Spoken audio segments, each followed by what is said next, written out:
হরে কৃষ্ণ কৃষ্ণ কৃষ্ণ হরে হরে, হরে রাম রাম রাম হরে হরে। শ্রী শ্রী গৌরাঙ্গ মহাপ্রভুর লীলাক্ষেত্র মায়াপুর ইস্কন। যাবেন কিভাবে? কলকাতা থেকে মায়াপুর ভ্রমণ।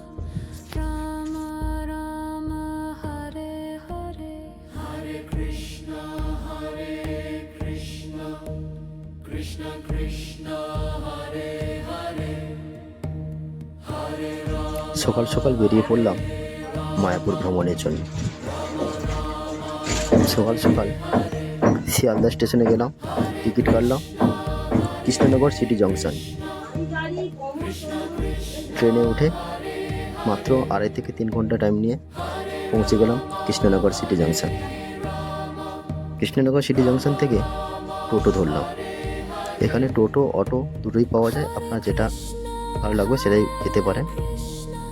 টোটো ধরে আমরা যাচ্ছি স্বরূপগঞ্জ হুলোর খেয়াঘাট, কেউ মায়াপুর খেয়াঘাটও বলে।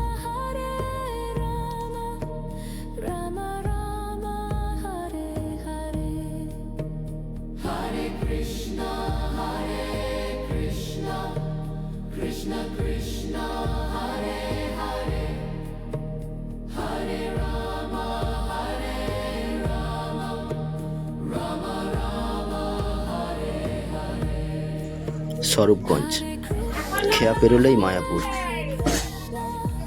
মায়াপুরের স্বরূপগঞ্জ খেয়া থেকে উঠেই আপনারা টোটো পেয়ে যাবেন, মাত্র 10 টাকা টিকিট।